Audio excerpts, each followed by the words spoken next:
하나님 말씀과 늘 나누겠습니다. 요즘은 인간 수명 평균이 80세를 훌쩍 넘겼기 때문에 뭐 환갑 잔치 따위는 하지 않는데요. 옛날 뭐 환갑 잔치나 결혼 잔치 등에 가면 꼭 하는 인사말이 있습니다. 아주 판에 박았는데 이렇게 말합니다. 공사다망하신 중에도 불구하고 왕래해 주신 여러분께 감사드립니다. 이렇게 말하잖아요. 많이 들으셨죠? 근데 여기서 공사다망이라는 말이 무슨 뜻입니까? 봉사다망, 이렇게 뭐 어려운 말 꼭 쓸 필요 없는데 봉사다망하신 중에 왕래하여 주셔서 감사를 표합니다. 이렇게 얘기합니다. 봉사다망이라는 것은 공적인 일, 또 사적인 일로 바쁜 중에 참석해 주셔서 감사합니다. 그런 뜻 아니겠습니까? 여기서 공은 공적인 일이고 사적인 일이고 다는 많다는 뜻이고요. 여기서 한자 망이라는 단어를 옥편에서 찾아보면은 바쁠 망이라고 나옵니다.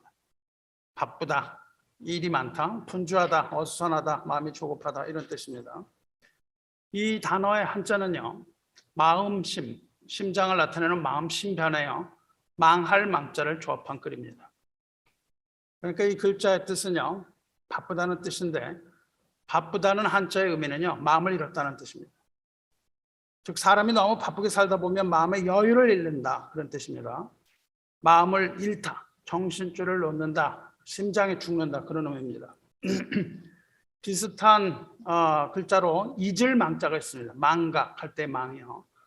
동일하게 사용하는데요. 이거는 망할 망 아래에 마음심자를 씁니다. 그러니까 망할 망 옆에 마음심방을 쓰면 그것은 바쁘다는 뜻이고요.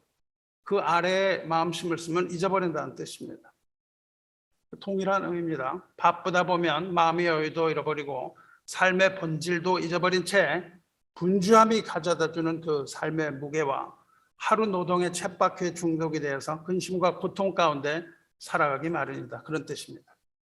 그렇게 공사다망한 가운데 시간을 내서 우리 아버지 환갑잔치에 와줘서 감사합니다. 그런 뜻이죠. 굉장히 굉장히 감사하는 겁니다. 성도 여러분, 이렇게 바쁜 삶 속에 자신을 방치하는 것은 재앙입니다. 부디 이렇게 바쁜 삶에서 벗어나서 하나님을 경외하고 그리스도 안에서 하나님께 소망을 갖는 그러한 성도의 삶을 따라갈 수 있게 되기를 축원합니다. 그렇다면 왜 이렇게 분주한 삶이 재앙일까요? 왜 그러한 분주한 삶 자체가 재앙은 아닙니다. 하지만 그렇게 살아가는 분주함은 재앙이에요. 왜 그러한 분주한 삶이 재앙이냐 하면 그러한 분주함 가운데 삶에 참된 목표가 없기 때문이에요. 목표가 없이 분주한 것은 재앙입니다. 영어로 재앙을 뭐라고 그러나요? disaster라고 부릅니다. disaster. 어떤 뜻인가요? disaster가 어떤 뜻인지 이해하십니까? 이 뜻이 뭔지를 알면 왜 그것이 재앙인지 알 수 있습니다. disaster라는 것은 두 단어의 복합어입니다. 앞에 this라는 단어죠. this라는 건 뭡니까? cut off, 끊어진다는 뜻입니다. disconnect, 끊는다는 뜻입니다. discontinue, 계속하지 않는다는 뜻입니다. disappear, 사라진다는 뜻이죠. 뒤에 disaster 뒤에 aster는요, aster라고 부르는데 이 aster는 별을 뜻합니다. star. 그 성경에 나오는 aster가 바로 별이라는 뜻입니다. astronomy, astrology, astrophysics 이런 다 별에 관련된 학문들 있잖아요. 그 옛 선조들이 옛날에 그 뱃사람들이 어떻게 백길을 찾았습니까? 뱃사람들이 하늘의 별을 보고 그 항로를 찾았습니다. 그런데 하늘에 구름이 잔뜩 끼면 어떻게 됐을까요? 구름이 끼면 하늘의 별이 보이지 않습니다. 그래서 그들은 별이 보이지 않는데 그냥 억지로 항해를 하다 보면 그 배는 재앙이 기다리고 있는 어떤 바위섬 이런 곳에 가서 난파할 수도 있는 겁니다. 또 그 옛날에 광야를 여행하는 여행자들은 어떻게 했겠습니까? 그들 역시 하늘의 별을 보면서 길을 찾았어요. 이렇게 사막에 길이 나 있는데요. 그렇게 사막의 길을 가다가 사막에 모래폭풍이 갑자기 휘몰아치면 어떻게 됩니까? 모래폭풍이 휘몰아치면요, 조금까지 길이었던 곳이 다 모래로 뒤덮여서 길을 찾을 수가 없습니다. 그래서 그들은 모래 폭풍이 지나가기를 기다려야 하고 밤이 되기를 기다려서 하늘의 별을 의지하는 겁니다. 하늘의 별을 바라보고 자기들의 행로를 찾아야 됐습니다. 그런데 밤에 또 구름이 끼면 어디에 있는지 도무지 알 수가 없는 겁니다. 이것이 바로 태양입니다. 갈 길을 알지 못하고 목표를 찾지 못하고 죽도록 일만 하는 것. 이게 바로 모든 인간을 고통스럽게 만드는 재앙의 근본적인 원리입니다. 왜냐하면 우리가 아무리 열심히 일해도 목표한 그 목적지로 갈 수가 없기 때문입니다. 우리가 가야 할 목적지가 어디입니까? 우리가 가야 하는 목적지는 하나님의 나라, 천국입니다. 그리고 거기로 인도하는 별은 예수 그리스도입니다. 그런데 우리가 하늘의 별 예수가 보이지도 않는데요. 그런데 그냥 땅바닥만 내려다보면서 살기 위해서 발버둥을 치면서 열심히 살아가는 것. 이렇게 바쁜 삶을 살아가는 것은 다름 아닌 재앙에 해당되는 겁니다. 어디로 가야 되는지 갈 길을 알 수 없기 때문입니다. 이렇게 미련하고 부질없는 그 분주한 생활만을 버리고 이렇게 해서 우리가 한 걸음 물러서서 잠시 서서 메시아를 찾던 그 동방 박사들처럼 믿음의 눈을 떠서 밤하늘을 바라보시기를 축원합니다. 이 하늘에 있는 예수의 별을 보아야 합니다. 우리의 삶은 땅을 보지 말고 하늘에 있는 예수의 별을 바라보고 그리스도에 집중해서 그의 별을 찾으시기 바랍니다. 길을 잃지 말고 과로로 쓰러지지도 말고 끝까지 본향이 있는 그 목표까지를 완수하시기를 축원합니다. 성도 여러분, 어떤 사람은 말씀을 들을 시간도 없이 바쁜 사람을 봅니다. 하나님의 일을 하기보다는 자신의 삶에 빠져서 허우적거리는 사람들이 있습니다. 이런 사람 아주 피로한 삶을 삽니다. 그렇게 피로하게 일을 열심히 하는 사람이 있는가 하면요, 어떤 사람은 반대로 아주 게으른 삶을 삽니다. 하나님의 일도 하지 않고 자기의 일도 하지 않는 사람이 있습니다. 이런 두 종류의 사람들이 모두 피곤한 삶을 삽니다. 제가 지금 두 개의 단어를 말씀드렸어요. 바쁜 사람은 피로한 삶을 삽니다. 게으른 사람은 피곤한 삶을 삽니다. 어떻게 다르죠? 피로한 사람이 있고요, 피곤한 사람이 있어요. 여러분, 이 두 단어의 차이를 아십니까? 여러분은 피로합니까? 피곤합니까? 피로하세요? 피곤하세요? 그런데 이 두 종류의 사람, 두 종류의 사람, 바쁜 사람과 게으른 사람이 사실은 동일한 사람입니다. 무슨 말인지 이해가 되나요? 바쁜 것과 게으른 것이 동일하다는 거예요. 이해가 됩니까? 좀 헷갈리죠? 바쁜 것과 게으른 것이 동일하다고 말하니까 헷갈립니다. 궤변을 떨자는 게 아닙니다. 설명할 테니까 잘 들어보세요. 여러분, 바쁨의 반대말이 뭔지 아십니까? 바쁨의 반대말이 뭡니까? 한가함인가요? 여유인가요? 바쁘지 않으면 한가합니까? 여유롭습니까? 아닙니다. 바쁨의 반대말은요, 바쁨의 반대말은 부지런함입니다. 바쁨의 반대는 부지런함이에요. 우리 삶이 왜 바쁠까요? 왜 바쁠까요? 미리미리 할 걸 안 하니까 바쁩니다. 대부분 경우 그래요. 정말 바쁠 때도 있지만 매일매일 그렇게 바쁘진 않습니다. 하지만 우리가 준비되지 않으면 바쁩니다. 미리미리 공부를 하지 않으니까 시험 때가 되면 벼락치기를 하는 겁니다. 그렇죠? 미리미리 준비를 하지 않으니까 하루 마감 날짜가 다가오면 바빠지는 겁니다. 바쁘다고 말하는 건 뭘 말하는 겁니까? 내가 바쁩니다라고 말하는 것은 내가 게으릅니다라고 말하는 것과 동일합니다. 어떨 때 정말 바쁠 때도 있지만 바쁘다는 것이 습관처럼 얘기한다면요, 그건 내가 게으르다고 고백하는 겁니다. 여러분, 바쁘지 않기 위해서는 어떻게 해야 됩니까? 준비를 잘해야 됩니다. 준비하고 꾸준하게 일하는 사람은 바쁘지 않습니다. 여러분이 어떤 일을 하기 위해서 가장 중요한 게 뭡니까? 뭐 일을 하려고 그래요. 가장 중요한 게 뭡니까? 무슨 일을 하기 위해 가장 중요한 것은 시작하는 겁니다. 시작하는 거예요. 예를 들어서 여기 벽에 이제 페인트를 칠해야 되는데, 우리도 여기 뭐 페인트 칠해야 되는데, 페인트를 칠한다고 생각을 해보실 거예요. 아, 페인트를 칠해야 되는구나. 이게 생각만 하고 시작하지 않는다면 벽 하나 칠하는데 1년이 걸리는 겁니다. 1년 이상이 걸려요. 하지만 먼저 페인트를 사고 붓을 사서 벽 앞에 놓는 겁니다. 그리고 페인트의 뚜껑을 여는 겁니다. 그러면 그 다음날 깨끗하게 칠이 되어 있는 벽을 여러분 보는 겁니다. 그런데 여기서 무슨 일을 하려면 시작을 해야 되는데요. 시작의 반대말은 뭡니까? 시작의 반대말은 뭡니까? 시작의 반대말은 미루기입니다. 미루는 거예요. 미루는 사람은 게으른 사람입니다. 다음 달부터 해야지. 이렇게 생각을 합니다. 다음 달부터 하긴 뭘 다음 달부터 해요. 바로 시작해야 되는 겁니다. 생각이 났을 때 바로 시작해야 되는 거예요. 이렇게 미루는 건 버릇입니다. 미루는 그 버릇을 영어로는요, procrastination이라고 불러요. 미루다라는 동사는 procrastinate라고 부릅니다. 이게 다 헬라어에서 온 건데요. 프로라는 건 앞이라는 뜻입니다. propel 그러면은 헬리콥터 이렇게 날개를 돌려서 앞으로 가는 거예요.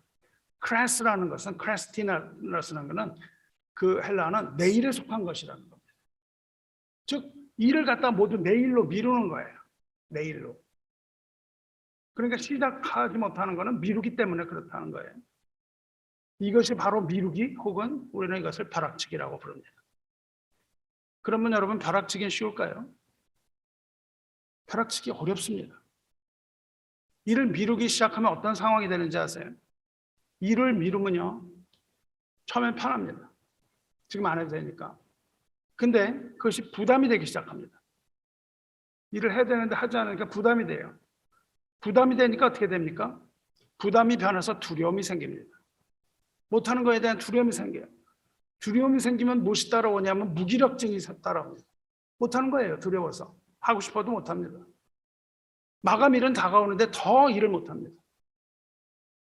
걱정만 하게 되는 겁니다. 하지 않았기 때문에 걱정만 계속되는 거예요. 이 애는 좀 극단적인 건 얘기는 한데, 제가 아는 어떤 사람은요, 매달 전기비가 들어오면요, 전기비 청구서가 올 때 수표를 그때 안 씁니다. 그리고 그냥 보류 넣어두고 미뤄요. 그러다가 마감일 아침이 되면은 걱정이 돼서 잠을 못 잡니다.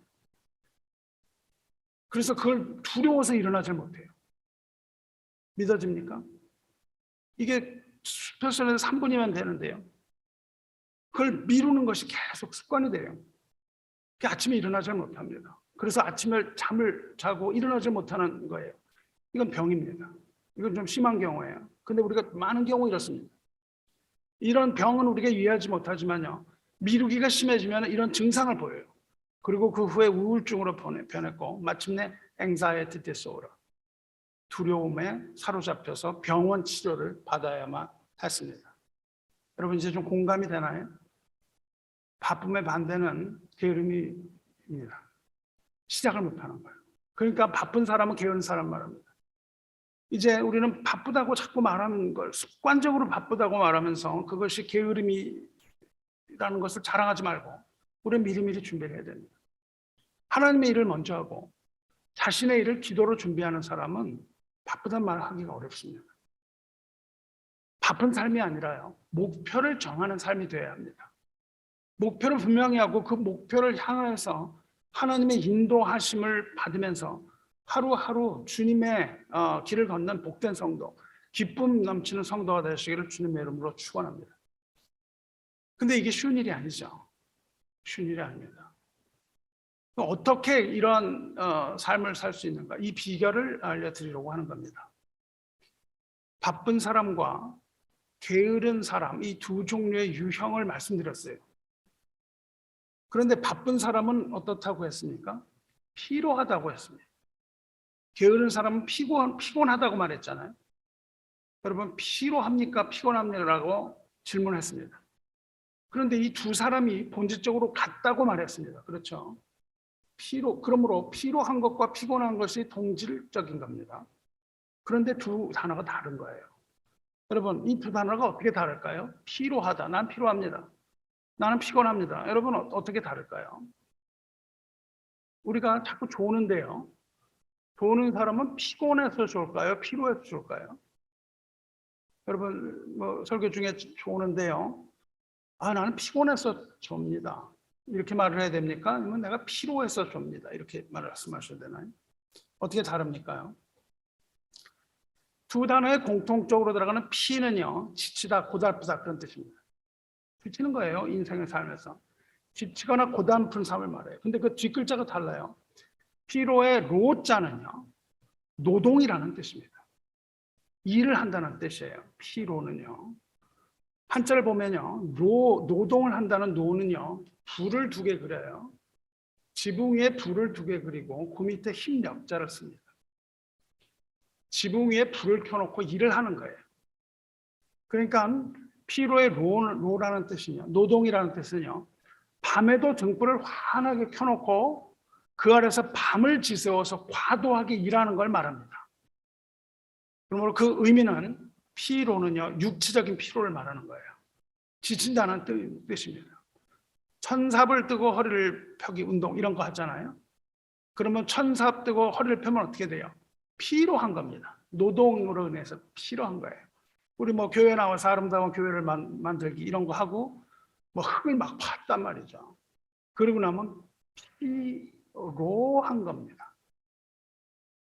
그래서 피곤은 어떤 걸까요? 피곤은 피로는 육체적인 지침인데 피곤하다. 이렇게 피곤은 어떤 의미예요? 역시 옥편을 찾아보면요, 피곤의 곤자는 고날 곤자입니다. 기운 없이 나른하다, 지치다, 졸리다 그런 뜻입니다. 한자를 찾아보면은 담 사이에 나무가 하나 그랬어요. 워낙은 그 문지방이나 문턱을 의미하는데요, 그냥 방에 앉아서 무료하게 지내는 걸 말합니다. 그러니까 피곤이라는 거는요, 마음이 지치고 고달픈 걸 말해요. 피로는 노동으로 인해서 피로한 거고요. 피곤이라는 것은 마음이 지치는 겁니다. 여러분, 어느 게 더 괴롭습니까? 마음이 지치는 게 괴롭습니까? 몸이 지치는 게 괴롭습니까? 아니면 둘 다 괴롭습니까? 둘 다 괴롭죠, 그죠? 이 마론, 그러니까 괴롭히는 그 어떤 사람이 말이죠. 직장에서 어떤 상사가 갑질을 하는 상사가 있다고 쳐봐요. 또 나한테 괴롭게 하는 사람이 있어요. 그러면은 그 사람 참 피곤한 사람이네 이렇게 말하죠. 그 사람 참 피로한 사람이네 그렇게 말하는 거 들어보셨어요? 그 사람이 나한테 무슨 뭐 노동을 시켜서 내가 필요합니까? 아니죠. 피곤한 사람이라는 건 뭐예요? 내 마음이 괴로운 거예요. 그렇죠? 마음이 괴로운 걸 피곤이라고 말합니다. 피로는 과도한 그 노동으로 육신과 정신이 지친 상태를 말합니다. 영어로 피곤은 fatigue예요. 뭘 계속 반복해 하는 거예요. 여러분 어떤 굴이나 노 같은 판 이런 거를 반복해서 자꾸 폈다 구부렸다 폈다 이렇게 하면 어떻게 돼요? 찢어지죠 그게. 이걸 자꾸 폈다 접었다 폈다 하면 찢어요. 이런 걸 갖다가 공학에서는 피로균열이라고 부릅니다. fatigue crack이라고 그래요. fatigue. 한국 대학은 이것 때문에 무너졌습니다. 균열 때문에 무너졌어요. 피곤은요 tired예요. 영어로 말할 때요, 아주 이건 뭐냐면 무료하고 지겨운 상태를 말합니다. 영어로 뭐라 그래요? I'm sick and tired of something. 그러면 뭐예요? 내가 아주 그냥 지겹다는 거잖아요. 내가 피로한 건 아니잖아요. 그렇죠? 지겨운 겁니다. 그것이 바로 피곤한 상태입니다.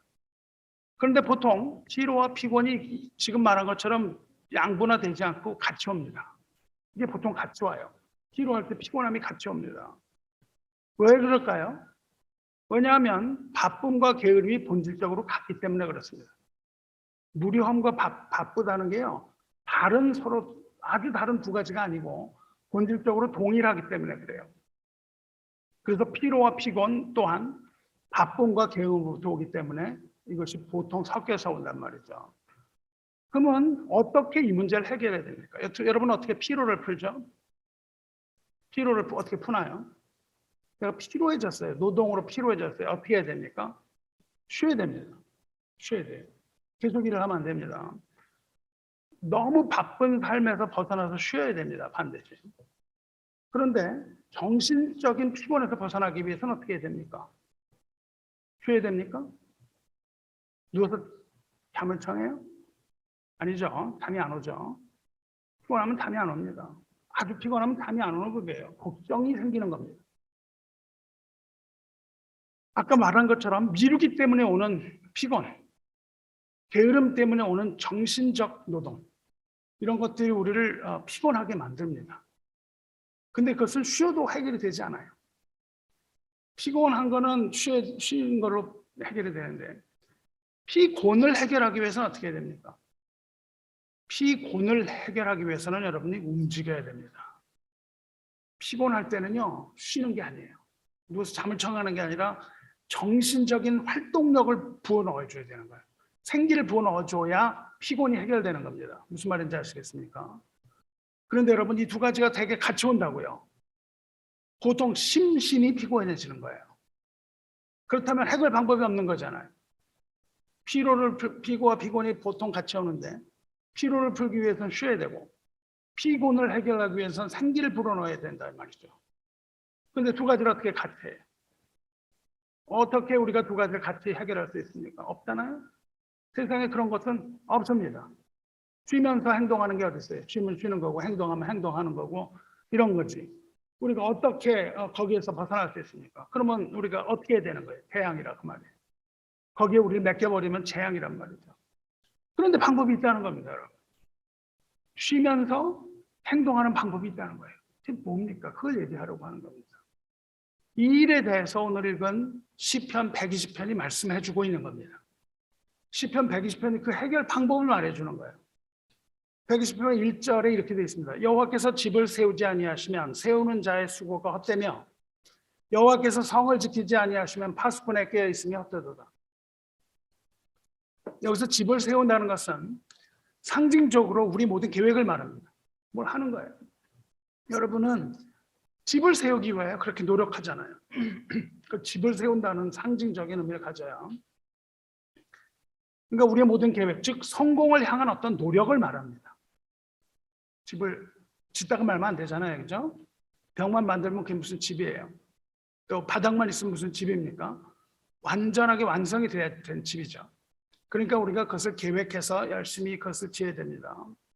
근데 여기 집만 나오는 것이 아니라 성도 나와요. 그렇죠?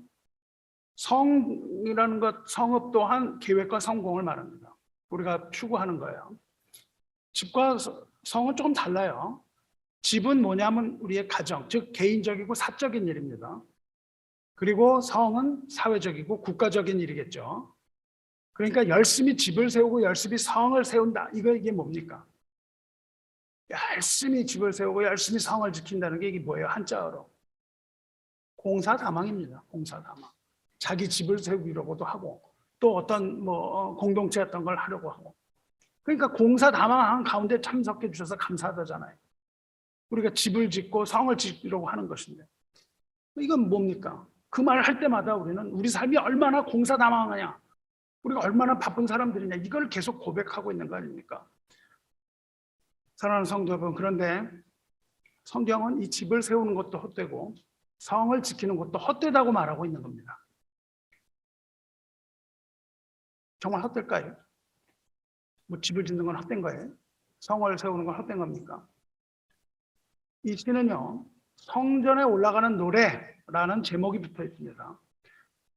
시편 중에요, 성전에 올라가는 노래라는 제목이 붙은 시편이 14편인데 120편부터 시작합니다. 120편부터 134편까지가 성전에 올라가는 노래인데 그 중에서 이 127장은 유일하게 솔로몬이 지은 시입니다. 이 시는 솔로몬이 지었어요. 그래서 잠언이나 전도서에서 다루는 것 같은 그런 것들을 다루어요. 이 세상에서 고생하는 인간이 헛되다. 이거와 맥을 같이 하고 있습니다. 이 세상의 모든 고생이 헛되다. 그것은 여러분이 전도서 클래스에 들어오면 아주 자세하게 얘기하고 있습니다. 왜 헛된가? 왜 헛되냐면 하나님과 함께 하지 않는 모든 인간의 수고가 헛되다는 거예요. 인간의 수고가 헛되다고는 절대 얘기하지 않습니다. 인간의 수고가 헛된 것이 아닙니다. 하나님과 함께하지 않은 인간의 수고가 헛되다는 거예요. 그것을 명백하게 밝히는 거예요. 집을 세우는 일도 헛되고 성을 지키는 일도 헛된 걸 알려줍니다. 여러분이 집을 지느라고 수고하죠. 또 집을 지키려고 수고합니다. 여러분, 집을 짓는 게 어렵습니까? 지키는 게 어렵습니까? 우리가 어떤 업적을 쫓아갈 때는요, 앞만 보고 갑니다. 집을 질 때는 앞만 보면 되는 거예요. 그러나 자기가 이룬 업적을 지키려면요, 사방팔방 신경 쓸 게 훨씬 더 많은 겁니다. 지키는 게 어려운 겁니다. 도둑으로부터 집을 지켜내는 것이 정말 어려운 거예요. 한 사람이 10명의 도둑을 못 당한다고 하잖아요. 그렇죠? 그래서 젊은 시절에는 집을 세우는 겁니다. 뭔가 업적을 위해서 쫓아가요. 그래서 그냥 좌우를 돌아보지 않고 뛰어갑니다. 그런데 그 다음에는 집을 다 지은 다음에는 괜찮을까요? 아, 내가 집을 지으려고 했으니까 내 목표를 완성을 했다. 내가 여기까지 이렇게 열심히 하고 그 다음에는 즐겨야지. 이런 게 돼요? 안 된다는 겁니다. 여러분이 어떤 목표를 추구하면요, 그것을 이룬 다음에는요, 그걸 잃어버리지 않기 위해서 더욱더 10배의 힘을 써야 되는 겁니다. 잃어버리지 않기 위해서 무진애를 써야 되는 거예요.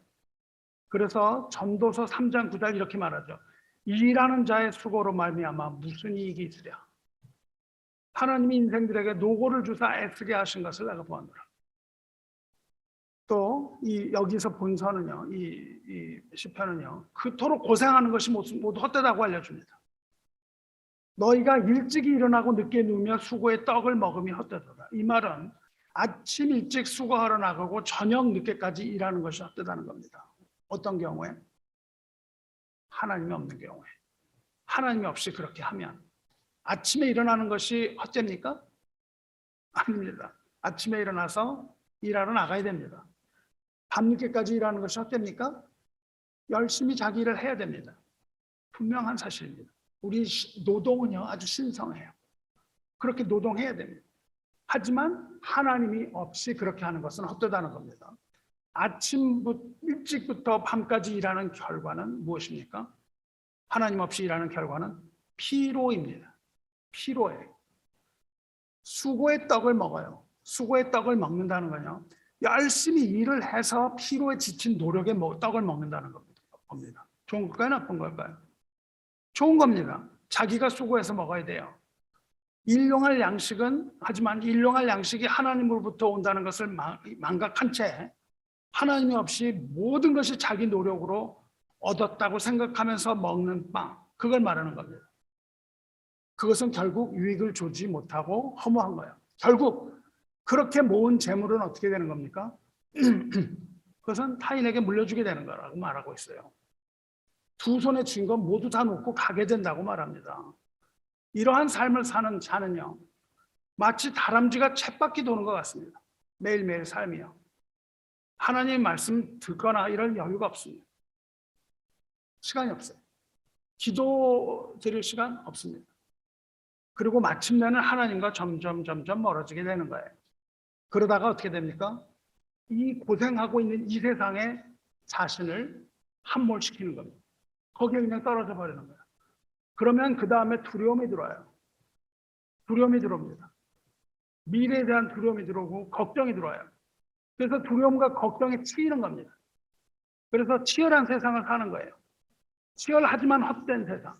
이것을 살아가면서 그 인생에 아주 열중하고 골몰할 수밖에 없는 겁니다. 모든 정신이 다 글로 가는 거예요. 그것이 마음을 잃어버리는 겁니다. 이렇게 아침부터 저녁까지 세상에 일에 몰두해서 피곤한 사람이 있다고 그랬잖아요. 근데 반대로 일을 미루고 게으른 사람도 있다고 했지 않습니까? 피로와 피곤, 이게 모두가 다 문제 있는 겁니다. 육체와 마음이 모두 다 힘들어 가는데 쉬고 활력을 불어넣지 못하면 우리는 멸망하는 겁니다. 근데 앞에서 이 두 가지 다 해결하는 방법이 있다고 말씀드렸잖아요. 그것이 무엇입니까? 시편이 말하는 그 해결 방법이 뭡니까? 그것이 바로 하나님 안에서의 안식을 말하는 거예요. 하나님 안에서의 안식을 말합니다. 안식이라는 것은 일을 하지 않고 쉬는 것이 아닙니다.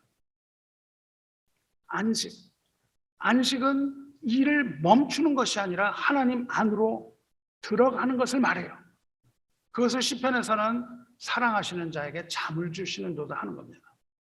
우리가 할 일을 다 했어요. 내가 할 일을 했습니다. 계획을 했습니다. 플랜 A를 했어요. A라는 계획을 했습니다. 들었습니다. 그것이 해결 안 될 때는 어떻게 될까요? 그래서 플랜 B를 해야 됩니다. A를 다 맞춰놓고 B를 하는 거예요. A가 안 될 것 같으니까. B를 다 하는데 또 걱정이 됩니다. 그래서 C를 또 계획해야 됩니다. 일이 잘 될까요? 안 될까요? 잘 되겠죠. 세상적인 방법으로. 계획을 많이 세워놓으니까 뭐 여기저기 걸리겠죠. 그러나 그 삶이 얼마나 힘든 삶입니까? 잠을 자지 못하는 삶입니다. 그런데 잠을 잘 수가 없는 삶이에요. 두려움 가운데 잠이 들지 못한 그런 삶이에요. 그래서 어떻게 됩니까? 우리는 우리의 삶을 살고 그 나머지는 하나님께 맡기는 겁니다. 그리고 잠을 자야 되는 것이죠. 성도 여러분, 여기서 안식에 관한 이야기 잠깐 접어놓고 다른 말 좀 할게요. 여러분 오해하지 말기 바라요. 이 구절의 말씀은요, 수고의 무용성을 말하는 게 아닙니다. 수고하지 말라는 게 아니에요. 노동하지 말라는 게 아닙니다. 하나님은요, 우리를 삶의 현장으로 부르셨어요. 우리가 일하는 것, 노동, 이 삶의 현장에서 하는 이 노동, 정신적인 노동이나 육체적인 노동을 막론하고 이 삶의 현장에서의 노동은 아주 신성한 겁니다. 하나님께서 우리를 거기로 부르신 거예요. 그래서 우리는 삶의 현장에서 열심히 노동을 해야 되는 거예요. 믿음은요, 탁상공론이 아닙니다. 여러분, 무슨 신앙이 탁상공론으로 생각을 해요. 말하는 게 신앙인 줄 압니다. 신앙은 고상한 듯 말하는 것, 이게 참된 신앙이 아니에요. 노동은 신성합니다. 일하지 않는 자는 먹지도 말라고 할 정도입니다. 일해야 됩니다. 이 세상에서도 그렇게 열심히 일을 해야 됩니다. 그러나 세상에 뿐만 아니라 믿음의 영역에서도 우리는 땀을 흘려서 일해야 됩니다. 우리의 머리만 가지고 있어서는 안 되는 거예요. 예수님께서도 그러셨습니다. 예수님께서도 그러셨고 바울도 일했습니다. 목사도 일을 해야 됩니다. 우리도 이렇게 말만 할 것이 아니라 우리 몸을 사용해서 하나님을 섬겨야 됩니다. 말로만 하는 것이 무슨 소용이 있어요? 머리로만 하나님 섬기지 말고 우리의 뛰는 가슴으로 하나님 섬겨야 되고요. 우리의 더러워진 손으로 주님을 잘 섬기시기를 바랍니다. 하지만 우리가 수고하는 것이 문제가 아니라 하나님을 떠난 수고가 문제입니다. 여기서 경계하고자 하는 것은 우리가 인간적으로 하는 모든 노력과 수고가 우리의 성공을 약속하는 것처럼 여기고 쓸데없는 염려를 한다거나 혹은 세상 일에 그냥 불같은 열정을 쏟아붓고요. 땀을 쏟는 이런 걸 말합니다. 뭐를 먹어야 되는가, 무엇을 입어야 되는가 걱정하는 것, 이런 것들. 하나님보다 세상을 더 사랑하는 것, 이걸 말하는 겁니다. 하나님께서 그 사랑하시는 자에게 잠을 준다 하신 말씀은요, 우리가 하나님께 모든 일을 다 맡기고 수고한 후에 주님의 지혜와 선하심을 의지하고 그 결과를 주님의 손에 맡기고 쉬는 걸 말합니다. 그렇게 쉬지 못하는 것이 불신앙입니다. 왜냐하면 내가 하지 않으면 큰일이 일어날 것 같으니까요. 요거 내가 오늘 못하면 그냥 큰일이 일어날 것 같아요. 그래서 쉬지 못하고 계속해서 그것에 대해 염려하고 일을 하는 것, 이겁니다. 우리가 하나님을 믿는 믿음이 있다면 그것을 던져버리고 놔둬버리고 이제 잠을 자야 되는 것이죠. 우리가 계획은 할지라도 이루시는 분은 하나님이신 것을 믿고요. 우리 모든 수고를 열심을 다해서 마친 후에 모든 염려와 걱정 다 내려놓고 하나님 안에서 안식을 누리는 걸 말합니다. 성도 여러분, 세상 일로 지치죠. 왜 우리가 세상 일에 지칠까요?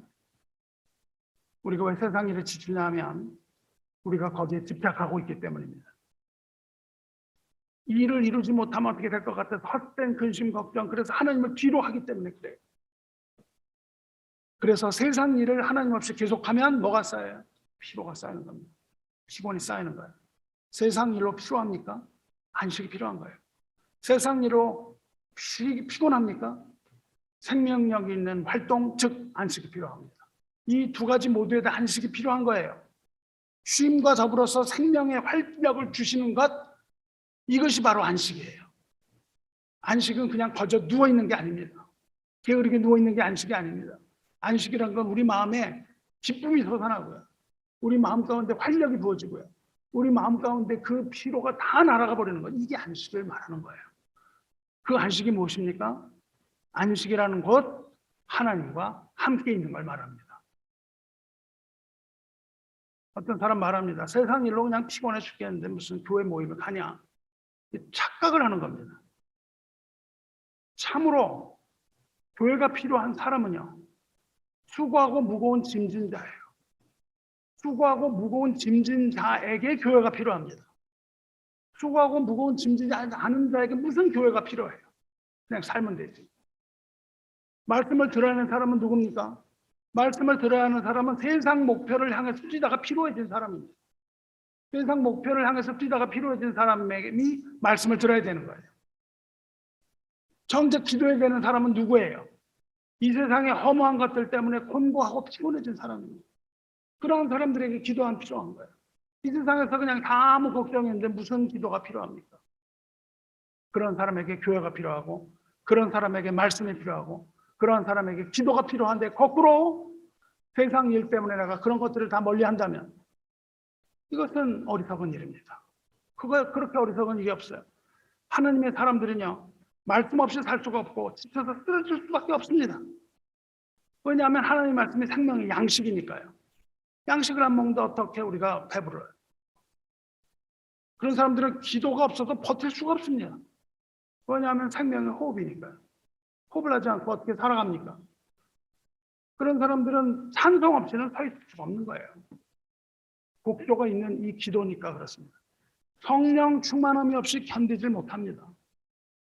갈증을 해결해주는 생수가 성령인데 그 성령이 없이 어떻게 우리가 목마름을 해결할 수 있겠습니까?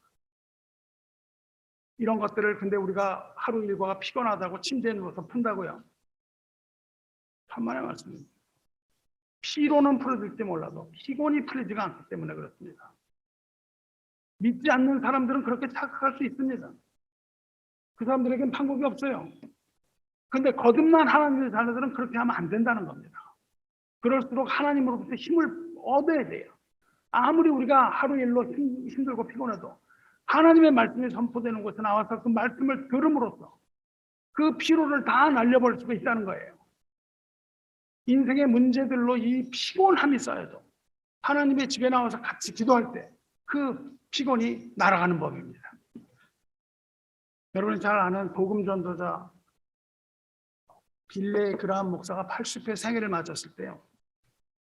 TV에 나와서 레리 킹이라는 분하고 같이 가진 인터뷰에서 이렇게 말했습니다. 나는 사람들과 너무 많은 시간을 보냈고 하나님과는 너무 적은 시간을 보냈다. 사업상 미팅을 하느라 너무 바빴고 일을 하느라 너무 바빴다. 나는 하나님과 더 많은 시간을 보냈어야 했다. 그랬으면 사람들이 나와 함께 있을 때 하나님의 임재를 더 느낄 수 있었을 것이다. 이렇게 말하면서 나는 실패자다. 그렇게 말합니다. 빌리 그라함이요, 자기는 실패자라고 말합니다. 너무 바빴다는 거예요.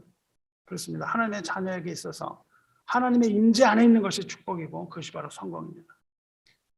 하나님 없는 세상에서의 성공은요, 사실상 실패입니다. 그것을 실패라고 불러요. Holy Fire Ministries라는 데 목회하는 그 버트 파리아스 목사가 있는데 그분이 뭐라 그랬냐면요, 하나님을 향한 배고픔이라는 책에서 이렇게 썼습니다. 인간이 자신에게 주어진 일평생 동안 할 수 있는 가장 위대한 일은 하나님과의 거룩한 교제를 나누는 것이며 하나님과 독대하기 위하여 시간을 사용하는 것이다. 그렇게 말했습니다. 시간을 그렇게 사용하는 것이 가장 위대한 일이다. 그렇습니다. 하나님의 백성에게 있어서 가장 소중한 시간은요, 친구들과 즐겁게 담소를 하면서 한잔하면서 스트레스를 날리는 것이나 혹은 뭐 리크레이션을 해서 우리가 날리는 것이나 그런 게 아니고요. 우리의 힐링은 어디서 오냐면 하나님과 조용히 독대할 때 옵니다. 조용히 하나님과 독대하는 시간이 가장 소중한 시간이에요. 제가 신학교에 다니는 학생들을 볼 때마다 해주는 조언이 있습니다. 신학생들이요, 너무 바쁘다 그래요. 밤낮 바쁘다 그럽니다. 저는 믿지 않는다고 얘기합니다. 뭐가 바쁘냐. 또 뭐 요즘 아이들 키우는 사람들은 그냥 너무 바쁘다는 거예요. 자기들만 하게 키워본 것 같습니다. 옛날에는 다 뭐 어떻게 살았는지 알 수 없어요. 뭐가 그렇게 바쁩니까? 그렇지 않습니다. 절대 그렇지 않아요. 아기를 키우는 데는 많은 시간이 듭니다. 하지만 하나님을 떠날 정도의 그런 정도는 아닙니다. 우리에게는 언제나 시간이 있습니다. 여러분, 시간이 없다고 말하지 마시기 바랍니다. 시간은 반드시 있습니다. 그래서 그 신학생들에게 조언이 이겁니다. 하루 중에 가장 정신이 맑은 시간을 정해서 그 시간을 말씀과 기도하는 경건의 시간을 가져라, 이 얘기를 해줍니다. 여러분, 우리가 새벽형이면요, 새벽이 좋은 거예요. 뭐 새벽 기도 꼭 해야 되는 게 아니고, 내가 올빼미 형이다, 내가 밤에 정신이 맑다, 그러면 그 시간을 나의 가장 소중한 시간이에요. 그 최적의 시간을 잡아서 다른 일 하지 말고 하나님과 독방에서 그것을 즐겨라, 이렇게 얘기해 줍니다. 신학교에 가서 신앙이 좋아지는 게 아니고요, 오히려 그런 시간 다 까먹고요, 뭐 그냥 히브리어, 헬라어, 무슨 뭐 조직 신학 이런 걸 배운다면서 나는 그냥 공부를 열심히 할 거야. 공부를 해서 어디다 씁니까? 신학교에 가서. 오히려 좋은 신앙 다 까먹고 마는 경우가 많아요. 공부를 많이 하고 그냥 머리로 하는 지식이 많아져 봐야 아무 소용이 없습니다. 이런 경건의 시간이 없다면 그 모든 지식은 다 독이 돼서 자신에게 돌아오는 겁니다. 신앙이 다 까져버려요. 여러분, 우리도 마찬가지입니다. 하나님과 독대하는 시간과 교회에서 모이기를 게을리한다면 영적으로 갈급하게 됩니다. 점점 갈급하게 되는 거예요. 그래서 피로와 피곤이 쌓이는 겁니다. 누적이 되는 거예요. 이것을 이길 수 있는 힘이 점점 없어진다는 뜻입니다. 반드시 모이기에 힘쓰고 모든 예배와 행사에 참여해서 여러분이 하나님으로부터 힘을 받으시길 바라요. 제가 지금 하는 말이 거짓인지 참인지 확인해 보셔도 좋습니다. 여러분, 성경 공부 한번 들어와 보세요. 그 후에 피로가 쌓입니까?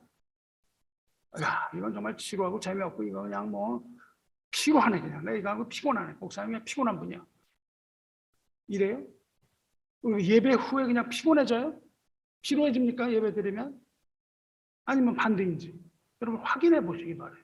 이걸 통해서 여러분 기쁨을 얻어야 되는 거예요. 인생을 살아가는 힘을 여기서 얻어야 된다는 거예요. 거꾸로 가면 안 된답니다. 근데 성경 공부에 참여하는데 단 사모하는 마음을 가지고 참여해야 돼요. 그냥 난 이거 그냥 시간 지겨운 건데 이거 내가 억지로 이러면은 그걸 하지 못해요. 그러나 사모하는 마음으로 오면요, 힘들었던 것도 다 사라집니다. 피로가 사라지는 거예요. 하나님 말씀 능력이 있는 겁니다. 여러분 한번 확인해 보시기 바라요. 그런데요, 이렇게 말씀 들으러 나오고 뭐 모이고 이런 거 해야 되는데요, 그거는 아주 수동적인 방법입니다. 수동적인 방법이에요. 거기에서 멈춰서는 안 됩니다. 교회 나오면 뭐 한 가지 해주면 그냥 점점 더 욕을 하는 거예요. 그냥 뭐 요거 하나 좀 해주세요. 그러면 그냥 그거 해주면 그 다음에 더 해주세요. 그런 식으로 모이세요. 거기서 끝나는 게 아니라니까요. 모이는 거에 끝나서는 안 됩니다. 참된 안식을 얻기 위해서는요, 이 수동적인 행동, 뭐 말씀을 들으러 나오고 뭐 모이게 힘쓰고 이런 수동적인 행동을 넘어서 훨씬 더 능동적인 길로 나가야 됩니다.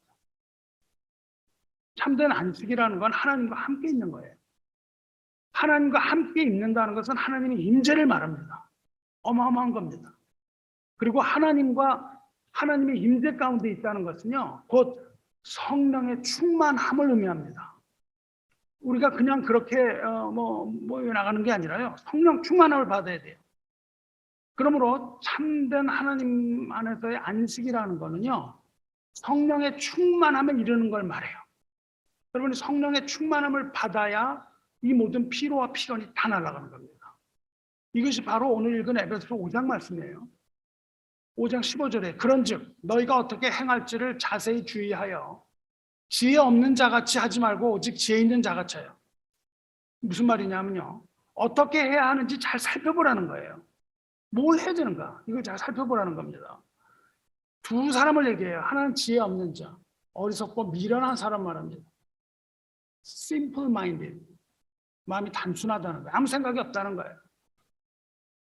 지혜 없는 자라는 단순한 자라는 말이에요. 다시 말하면 성도로서 우리가 반드시 알아야 되는 것, 성도로서 우리가 반드시 행해야 되는 이 지극히 중요한 것을 진지하게 생각할 줄 모르는 사람을 말합니다. 그것을 여기서 지혜 없는 자라 그래요. 반대로 지혜 있는 자는 누구입니까? 자기 삶을 돌아보는 거예요. 내가 어떤 삶을 살고 있나 돌아보고 하나님의 말씀을 듣고 하나님의 뜻을 이해하고 하나님 말씀에 순종하는 것. 이것을 지혜 있는 자라고 말해요. 그런데 그 전에요. 읽은 우리 이 구절 바로 앞에서는 뭘 얘기하냐면요. 어둠에 있는 자와 빛 가운데 있는 자를 비교합니다. 그리고 그런즉 이렇게 연결을 해요. 그러니까는 지혜 없는 자는 뭐를 얘기하냐면 어둠 속에 있는 자를 말해요. 세상에 함몰된 자를 말합니다. 지혜 있는 자는요. 빛 가운데 있는 자를 말합니다. 다시 말하면 그리스도 안에 있는 자를 말하는 거예요. 오늘 말씀을 여러분이 들었는데요. 목사님 무슨 말씀하시는 거야? 이해가 안 되네? 이러고 있다거나 생각을 나는 하기 싫어. 이러고 아무 생각을 하지 않는다거나 나는 반응하기가 싫어.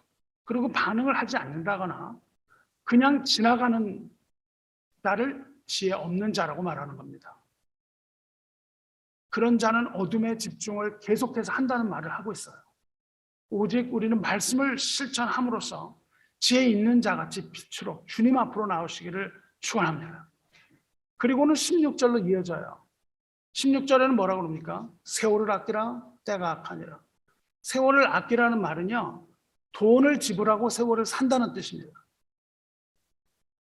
다시 들으세요. 돈을 지불하고 세월을 산다고요. 돈을 지불하고 시간을 산다고요. 의역을 하면요. Take every opportunity. 기회를 잡으라. 모든 기회를 잡으라입니다. 그리고 세월을 사야 하는 이유는 때가 악하기 때문입니다. 이 세월이라는 것은요. 시간은 금방 지나가 버리는 특별한 기회를 말해요. 시간은 꼭 기회입니다. 잡아야 하는 기회예요.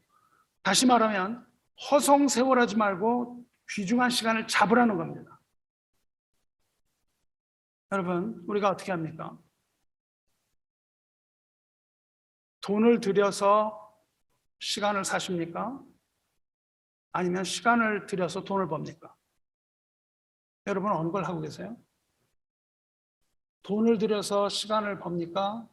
시간을 들여서 돈을 법니까? 우리는 시간을 들여서 돈을 벌기보다는 돈을 들여서 시간을 사라는 하나님의 말씀에 귀를 기울여야 합니다. 헛되이 지나가는 세월, 우리 한평생 바쳐서도 우리는 이 소중한 시간을 낚아야 한다는 겁니다. 여기서 시간을 하나님의 때라고 부르는 겁니다. 카이로스, 하나님의 때를 말하고 있어요. 세월을 잃는 것만큼, 시간을 잃어버리는 것만큼 어리석은 일이 없습니다. 17절, 그러므로 어리석은 자가 되지 말고 오직 주의 뜻이 무엇인가 이해하라. 세월을 아껴서 어디에 쓰겠습니까? 어리석은 자는 허무한 일에 세월을 쓴다는 겁니다. 허무한 일에 시간을 쓴다는 거예요. 지혜로운 자는 어디에 시간을 써요? 하나님의 뜻이 무엇인가 이해하는 데 시간을 쓴다는 겁니다. 여기서요, 하나님의 뜻, 주의 뜻이 무엇인가 이해하라 그랬는데요. 여기서 이해하라는 단어 헬라어는요, 순이에미라는 단어입니다. 순이라는 것은요, together라는 뜻이에요. together. 같이라는 뜻이고요. 뒤에 히에미라는 단어는 있다는 뜻입니다. 이해한다는 말의 언어적 의미는요, 같이 있다는 뜻이에요. 여러분, 내가 저 사람을 이해하려면 어떻게 해야 됩니까? 저 사람과 같이 있어야 이해가 되는 거겠죠. 저 사람과 공감을 해야 이해가 되는 거잖아요. 저 사람의 마음과 내 마음이 같이 있어야 공감이 되는 거 아니겠습니까? 이해한다는 언어적인 의미는요, 상대와 내가 함께 한다는 뜻입니다. 그래서 이해한다는 뜻이에요. 우리가 부부간에도 이해하려면 어떻게 됩니까? 같이 마음이 서로 공감이 되어 이해를 할 거 아니겠습니까? 공감이 되지 않으면 이해가 안 되는 거죠. 이해가 안 되면 화가 나는 법입니다. 뭘 말하는 건지 아시겠죠? 하나님의 뜻을 이해한다는 건 결국 뭘 말해요? 하나님의 뜻과 함께 하는 것을 말하는 거고요. 그것은 곧 하나님과 함께 하는 것을 말합니다. 하나님의 뜻을 이해한다는 것은 하나님과 함께 하는 거예요. 하나님의 말씀과 함께 할 때 하나님을 이해하는 겁니다. 어리석은 자가 되지 말고 오직 주의 뜻이 무엇인가 이해하라, 이 말은 뭐예요? 다시 말해서 하나님과 동행하는 지혜 있는 삶을 살라, 그 말입니다. 그러니까요, 세월을 아끼라는 말은 내 희생과 대가를 지불하라는 거예요. 희생과 대가를 치르더라도 주님과 함께하는 시간을 절대 놓치지 마라, 그 말입니다. 그리고 그렇게 되는 길을 뭐라고 설명합니까? 그렇게 되는 길이 성령 충만이라고 얘기하고 있는 거예요. 술 취하지 말라, 이는 방탕한 것이니 오직 성령으로 충만함을 받으라, 이렇게 말했습니다. 여기서 방탕이라는 말은요, 아소티아라는 말입니다. 아소티아. 거기에 아라는 건요, 헬라어의 아가 앞에 붙으면 A가 붙으면 반대를 말합니다. 노라는 뜻이에요. 소티아는 구원이라는 뜻입니다. 방탕이라는 건 구원받지 못함을 뜻합니다. 방탕이라는 것은 구원받지 못하는 뜻이에요. 그러니까 이 단어는 구원할 수 없다는 뜻입니다. 즉, 중요한 것을 건지지 못한 뜻입니다. 방탕이라는 건요, 나에게 중요한 걸 건지지 못한다, 그런 뜻이에요. 다시 말하면 방탕이라는 것은 나에게 중요한 것을 건지지 못하고 중요한 것을 낭비해버리는 걸 말합니다. 방탕이라는 건 나에게 중요한 걸 다 낭비해버리는 거예요. 그런 의미에서 방탕이라는 것은 방종을 의미해요. 그 방탕이라고 번역이 됩니다. 그리고 재물, 욕심 이런 것들을 무절제하게 낭비하는 것을 방탕이라고 부릅니다. 술 취함이 인생의 낭비라는 겁니다. 어린 서거나자가 놓치는 세월을 말합니다. 여러분, 그 예수님 말씀하신 탕자에 비해서 허랑방탕, 이런 말이 바로 이 단어예요. 탕자가 허랑방탕하게 세월을 허비했다, 그 말을 말하는 거예요. 시간을 다 잃어버린 거예요. 소중한 시간 다 잃어버린 걸 허랑방탕했다고 그렇게 얘기를 합니다. 자기 육체를 위해서 심는 자는 육체로부터 썩어질 것을 거둔다고 했어요. 성령을 위하여 심는 자는 성령으로부터 거둔다고 했습니다. 세월을 허비한다는 건 결국 뭡니까? 육체를 위해서 계속 심는 거예요. 열심히. 세월을 아낀다는 건 뭡니까? 성령을 위해서 심는 걸 말합니다. 둘 다 일이에요. 둘 다 일입니다. 하나는 육체를 위하여 심는 것, 하나는 성령을 위하여 심는 거예요. 그리고 성령을 위하여 심으면 성령 충만을 받는 겁니다. 오직 성령 충만을 받는 것만이 세월을 허비하지 않는 유일한 길입니다. 성령 충만은요, 성령의 내주 이런 것과 달라요. 성령 충만은요, 우리 안에 내주하시는 성령께서 우리를 완전히 지배하시는 걸 뜻합니다. 성령이 우리를 지배하시는 거예요. 그래서 온전히 성령의 인도하심을 받는 길을 말해요. 하나님께서는 우리로 하여금 성령 충만을 원하십니다. 성령 충만을 원하세요. 하나님께서는요, 성도가 능력 있는 삶을 살게 하기를 원하십니다. 그래서 성령 충만을 원하셔요. 우리 모두가 다 성령 충만을 받으시기를 주님의 이름으로 축원합니다. 성령 충만을 받으라, 이렇게 하니까 말이죠, 내가 충만을 받아야 되겠구나, 이렇게 읽기가 쉬운데요, 그런 의미가 아닙니다. 여러분이 내가 성령 충만을 받아야 되겠다, 이렇게 해서 성령 충만 받는 게 아니에요. 여기서 받으라는 단어는요, 능동태가 아니고 수동태입니다. 수동적으로 받으라는 거예요. 다시 말하면 성령 충만을 주시는 분이 있다는 겁니다. 다시 말해서 인위적으로 우리가 성령을 체험하고 뭐 이렇게 하라는 뜻이 아니고요, 성령에 의해서 우리가 체험되는 것을 말합니다. 주체가 하나님께 있는 거예요. 성령 충만의 주체가 하나님께 있습니다. 그러면 인간의 입장에서는 뭐예요? 인간의 입장으로 볼 때는요, 성령을 거부하지 말라는 뜻입니다. 하나님께서 우리가 성령 충만을 주실 때 우리가 세상 일로 인해서 거부하지 말라는 거예요. 우리가 그 마음을 열라는 겁니다. 그리고 또 성령 충만을 받으라는 이 단어는요, 현재 진행형을 쓰고 있어요. 무슨 말입니까? 성령 충만이 한 번 받고 끝나는 게 아니고요, 성령 충만은 우리 성도의 삶 가운데에 끊어지지 않고 계속돼야 된다는 걸 뜻합니다. 하나님께서는 우리에게 계속되는 성령 충만함을 주시는데 우리가 그것을 매일매일 거부한단 말이죠. 그 거부하는 것을 성령 회방이라고 부르는 겁니다. 성령을 거부해서는 안 되는 겁니다, 여러분. 성도 여러분, 그럼 어떻게 성령 충만을 받을 수 있습니까? 성령 충만한 사람들의 모습에서 그 단서를 찾는 거예요. 이 19절 보시죠. 시와 찬송과 신령한 노래들로 서로 화답하며 너희의 마음으로 주께 노래하며 찬송하며 범사에 우리 주 예수 그리스도의 이름으로 항상 아버지 하나님께 감사하며 그리스도를 경외함으로 피차 복종하라. 무엇을 읽습니까? 성령 충만한 사람은 찬송하는 사람들입니다. 찬송의 입에서 떠나지 않습니다. 시로 노래하라 그랬어요. 시는 여기 시편 기사로 만든 가사들로 만든 찬양입니다. 여기서 말하는 찬송은요, 영광송을 말해요. 우리가 예배할 때 부르는 영광송, 성삼위 하나님을 높이는 영광송, 성부와 성자와 성령, 그런 것들이 찬송입니다. 신령한 노래라는 건요, 세속적이지 않은 노래를 말합니다. 성령의 영감으로 부르는 노래예요. 그런데 성령 충만한 사람은요, 이런 노래를 혼자 부르는 게 아닙니다. 흥얼흥얼 이런 노래를 부르는 게 아니고요. 성령 충만한 사람은 어떻다고 되어 있습니까? 서로 화답한다고 되어 있습니다. 주거니 받거니예요. 다시 말해서 공동체 안에서 서로 화답하며 찬송한다는 뜻입니다. 성령 충만한 사람은요, 주의 이름으로 모이기를 게으르게 하지 않고 날마다 성전에 모이기를 힘쓰며 날마다 하나님의 은혜와 그리스도의 구속과 그리고 성령의 인도하심을 찬양하는 사람들입니다. 성령이 충만한 사람들은 그렇게 모여서 항상 감사하는 사람들이라는 거예요. 성령이 충만한 성도는 불평할 틈이 없다는 겁니다. 성령이 그것을 인정하지 않기 때문에 그래요.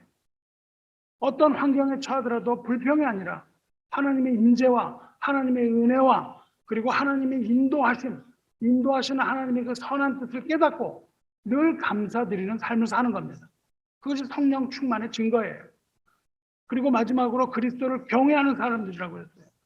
교회 공동체 안에서 서로 복종하며 하나님의 아름다움을 이루어가는 그 선한 공동체로 섬기는 것, 그것이 바로 아름다운 성도이며 성령 충만한 삶의 모습이라는 겁니다. 저는 사랑하는 성도 여러분, 이것이 바로 세월 아끼는 사람의 모습입니다. 헛된 세상에 모든 시간을 다 빼앗기는 것이 아니고, 세상 근심 걱정에 마음 뺏기는 게 아니고, 세상이 주는 피곤함과 괴로움을 또 피로를 이기는 삶, 주님의 앞에 시간을 드리는 삶, 이것이 지혜로운 성도입니다. 우리는 성령 충만 받아야 됩니다. 그리고 또 지속적으로 매일 받아야 합니다. 성령을 주시는 주님의 뜻에 저항하지 마시기 바랍니다. 주님께 저항해서는 안 되고 무엇에 저항해야 합니까? 우리들의 신앙생활을 가로막는 세상의 분주함에 저항해야 합니다. 거꾸로 하나님께 저항하지 말고 세상의 분주함에 저항해요. 우리 신앙을 가로막는 세상의 걱정에 저항해야 됩니다. 근심에 저항해야 되는 거예요. 분주한 삶에 우리를 맡기는 것은 성령을 거부하는 겁니다. 분주한 삶은 우리 육신과 본성을 추구하는 삶이에요. 분주함으로 육체를 짚고 우리의 본성을 추구한다면 성령 충만이 아니라 우리는 영적으로 텅텅 비어버린 상태가 됩니다. 그리고 우리는 주의 일꾼으로 쓰임 받지도 못할 겁니다. 바쁘고 분주할 때는 하나님의 음성 듣지 못합니다. 주님의 음성 듣지 못하면 주님이 우리에게 주기 원하시는 주고자 하는 걸 받지 못합니다. 주님이 우리에게 주시는 것을 받기 위해서는 주님의 음성을 들어야 돼요. 주님의 음성을 듣기 위해서는 세상에 대해 저항해야 됩니다. 성령 충만한 삶을 살기 위해 저와 여러분이 지불해야 될 대가가 있습니다. 성령 충만한 삶을 살기 위해 우리가 지불해야 할 대가는 바로 우리의 시간입니다. 시간을 드려야 됩니다. 여러분의 시간 드리시기 바랍니다. 재물의 11조가 아니라 시간의 11조를 드려야 합니다. 바쁜 가운데 어떻게 하나님 말씀 만날 수 있겠습니까? 만일 여러분이 세상 재물이나 일이나 혹은 즐거움 이런 거에 골몰해서 하나님 만나는 일을 등한시한다면 하나님의 질투심을 유발합니다. 사랑하는 자녀가 다른 데 골몰하는 거예요. 이 질투의 하나님은 사랑하는 자녀의 시간을 뺏어가는 그 세상의 일들을 여러분 앞에서 치워버릴 수도 있습니다. 사라져버리는 겁니다. 그런 일이 없기를 바라지만 거듭되는 경고에도 불구하고 하나님의 말씀이 무시되고 하나님의 앞에 나오지 않고 세상을 향하여 우리가 표류해 간다면 하나님께서는 그리 하실 수 있습니다. 하나님의 자녀는 하나님과의 시간을 보내야 됩니다. 주님과 시간을 보내므로 주님의 참된 자녀가 누리는 이 특권, 즉 성령 충만의 기쁨을 소유하시기를 주님의 이름으로 축원합니다. 말씀 뵙겠습니다. 우리의 바쁜 생활로는 하나님을 만날 수 없습니다. 믿음 가운데로 들어오시기 바랍니다. 주님과 함께하는 모임에 힘쓰시길 바랍니다. 여러분의 친구들이 우리의 교우들이 모여서 하나님의 말씀을 들을 때, 우리가 교회에 모여서 기도할 때 우리 형제들이 모여서 찬송 부를 때 여러분이 세상과 버타야 살고 있다면, 그리고 그런 것이 하루 이틀이 아니라 습관에 대해 살 수 있다면 우리가 세운 집이 무너지는 겁니다. 그리고 우리가 애써 세운 성도 무너질 수 있습니다. 우리는 오직 성령 충만한 삶을 살면서 주님을 따름으로 악한 이때의 세월을 아끼시기를 주님의 이름으로 축원합니다. 여러분이 일을 하지 말라는 것이 아닌 것을 분명히 깨달으시기 바랍니다. 여러분에게 주어진 일을 최선을 다하고 힘을 다하고 여러분의 주어진 모든 뜻을 다하여 우리에게 주어진 일을 충실하고 완벽하게 여러분이 일을 해야 됩니다. 하지만 하나님께 드리는 시간을 포기하면서 해서는 안 되는 겁니다. 그리고 모든 힘은 하나님과 함께 있을 때에 얻어지는 겁니다. 피로와 피곤은 하나님과 함께 날리시고, 이 세상의 부르심을 받은 여러분은 이 세상에서 성도로서의 삶을 살아가기를 축원하며 말씀을 마칩니다. 함께 기도하겠습니다. 은혜와 사랑이 충만하신 하나님 아버지, 때가 악하니 세월을 아끼라는 말씀을 들었습니다. 주님 주신 세월을 귀히 여기지 않고 오히려 시간을 들여 세상 일에 골몰하고 세상 오락과 거짓 위로에 골몰하며 주님을 멀리한 죄를 용서하여 주시고 더욱더 주님 앞에 나가기를 원하오니 우리를 멀리하지 마시고 우리와 함께 하여 주시옵소서. 두세 사람이 모인 곳에 함께 하겠다고 약속하셨사오니 성도의 모임을 귀히 여기는 그런 마음 허락하여 주시고, 헛된 일에 삶을 소진하는 것이 아니라 가장 가치 있는 일, 주님의 일에 열심을 내는 참으로 가치 있는 일에 전념하게 하여 주시옵소서. 세상 일에 전념하며 바닷가에서 조개 껍질이나 주우면서 살아가는 그런 어리석은 삶을 살 것이 아니라 오히려 주를 위해 죽을 수 있는 담대함을 허락하셔서 주의 일 하다가 주님 부르심 받는 날 성령 충만함 가운데 주님 만날 수 있게 하여 주시옵소서. 주의 궁정에서 한 날이 다른 곳에서 첫날보다 낫다고 하셨사오니 세상에서 첫날을 사는 것보다 하루라도 주의 집에 살게 하시고 악인의 장막에 사는 것보다 우리 하나님의 성전 문지기로 있는 것이 더 좋다고 말한 다윗의 고백이 우리의 고백이 되게 하셔서 문지기라 할지라도 주님의 집에 거하게 하여 주시옵소서. 피로하고 피곤한 삶이 아니라 잠을 주시는 분 하나님을 의지하며 살게 하시고 그 안에서 안식하게 하여 주시옵소서.